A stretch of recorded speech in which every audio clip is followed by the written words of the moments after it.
All right, what is up, everybody? Welcome on back to Diary of a Faithful Chad. Today, I watched Candace Owens interview Tristan Tate. Just came out today. I'm a huge fan of Tristan Tate.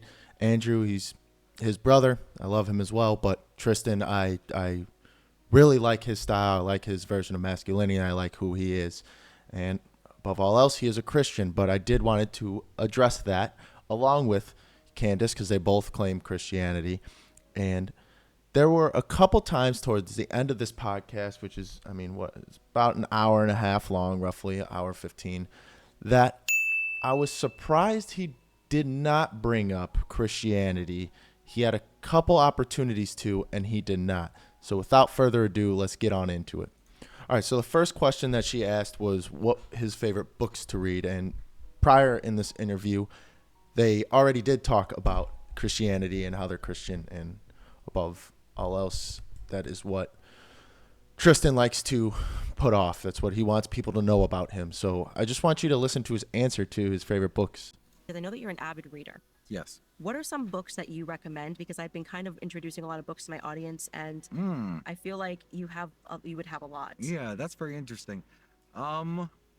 It depends if you're talking fiction or nonfiction. So, reading as a way of escapism. Like I like stories. I like fictional novels because you learn a lot from them.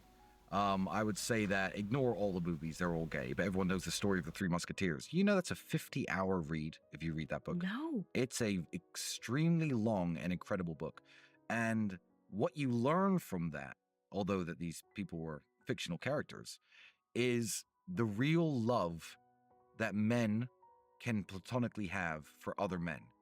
The love that you have for your friends in the way that they'll die for each other.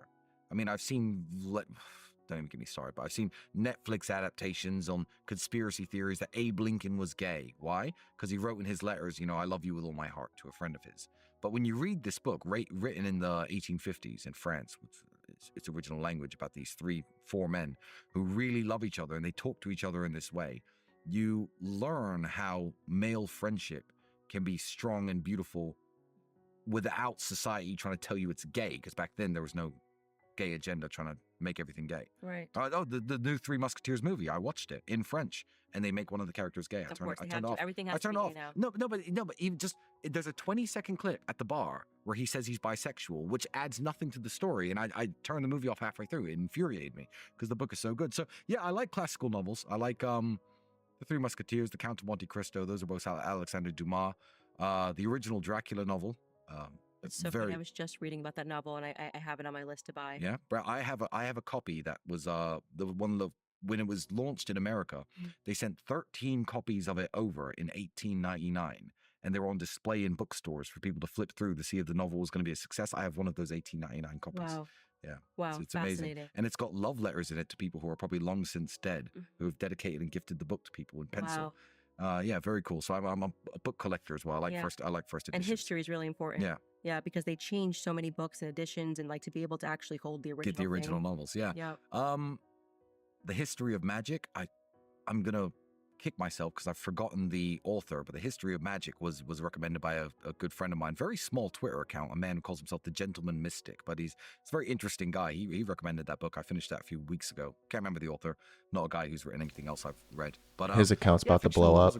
And if you're a man, I like the James Bond novels by Ian Fleming. Of course you will. Super cool. And I get that you maybe wouldn't like him as much as I would, but if you're a young man, read it. You know? Read it. Men love that. Yeah, there's a lot of lessons in there, a lot of meaningful quotes, a lot of meaningful passages, and a lot of lessons in there about how to be a man, how to man up. So there's a lot of reality in fiction. And there's a lot that the authors are trying to tell us about the real world, even through their fictional stories. So those would be my recommendations. Anything by Ian Fleming, anything by Alexander Dumas, you can't go wrong. Okay, you see, I'm a little upset that he didn't mention about. Actually, I'm pretty upset because he's got this platform that he's trying to help young men, and they both, just prior to this, were talking about Christianity, talking about the scam of psychology, which I am a fan of, but I understand their point, and they're talking about religion a bit and all of that, and I'm a little upset that he didn't mention the Bible.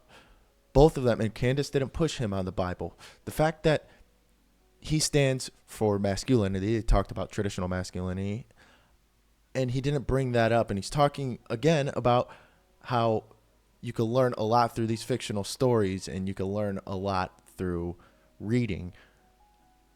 The biggest claim on the Bible is that it's fake. If that is the biggest claim, and the words are skewed or whatever it may be, could you not say exactly what he just said about the Bible? That you can learn a lot through these fictional stories. So why would that not be the first suggestion that he makes? Has he not read the Bible, or is he showing face that he's a Christian? I don't know him personally, never will, or maybe I will. Tristan, if you're listening, hit a boy up. It's just very interesting. Again, I'm not against Tristan Tate. I'm not against Candace Owens, but to not bring up the Bible in this scenario seems like a major flaw within the Christian faith in general. There's not enough people with his type of platform that are bringing it up. You see sports players now in professional sports and in the Olympics, people flashing their cross, whatever it may be, but they're not. It's just very interesting he doesn't bring up the Bible, and that's really all I wanted to talk about on that point. Now here's immediately right after she asked him about traditional masculinity, and to point out anybody who's not traditionally masculine, who's also got a platform, and if they've been platformed, all of that. And again, quite interesting, his answer. I'll let y'all listen to and come right back. People flocked to him because of what he said, because we're awakening traditional masculine essence, I guess, in young men. And what I would say masculinity is, to get back to your question, is very simple. I think it's the mastery of your own emotions and the necessity and the desire to do what's needed to be done, even if it goes against your instincts. So that's all that masculinity is. Again, I'm cutting back to what I said 45 minutes ago. The willingness to fight is more important than the ability to fight. You would rather have an untrained man who can't fight be happy to go downstairs and face the burglars with his wife upstairs than a jiu-jitsu expert who shit his pants. It's the ability to override reason and say, I need to do this because I need to do this. Now, again, bringing up traditional masculinity, it's people are always going to perhaps disagree in little parts here and there, but I would ask the question to anybody listening, anybody who's curious about what traditional masculinity is God a part of that? And it could be a cop-out to say that God has the answer, the Bible has the answer. It could be a cop-out. It's nice to know his viewpoint because he is popular. People want to know his viewpoint, or his opinion. But to not bring up God as a Christian in this type of conversation is very interesting to me. Now, I don't have the answer. Traditional masculinity, I could give you mine. Not many people care about mine. You guys care about Tristan. That's why you click on this video. Why was God not brought up here? It's just, I don't know. Is God-fearing part of a traditional masculinity, man? Or God-following? What is faith? There's no God in this. And I don't know, it's interesting. After this whole podcast, they kind of talked about the non-believers and the pedophile rings and all of that. Yet they rarely brought up God, and Candace didn't really push on God or bring up God herself either. So I don't know. I'm not saying they're fake Christians. I'm just saying in a time like we have now, it is more important than ever to bring God his glory. And for them not to be doing that, I don't know. Maybe they don't think they need to be doing that. Maybe they don't want to push their viewers one way or the other. I have a feeling neither one of them really needs those type of viewers anyways that would flock away because of bringing God up or something like that. Their following knows that they're both Christian people and they believe in Christ, but they didn't bring any of that up. I would agree with Tristan on what traditional masculinity is. All I would say, I would add that the man believes in God. That is absolutely essential in traditional masculinity. It was across all time. Most of the Bible talks about men. Most of the Bible is written by men. Paul, who wrote most of the Bible, is a man who fears God, who is all in on Christ.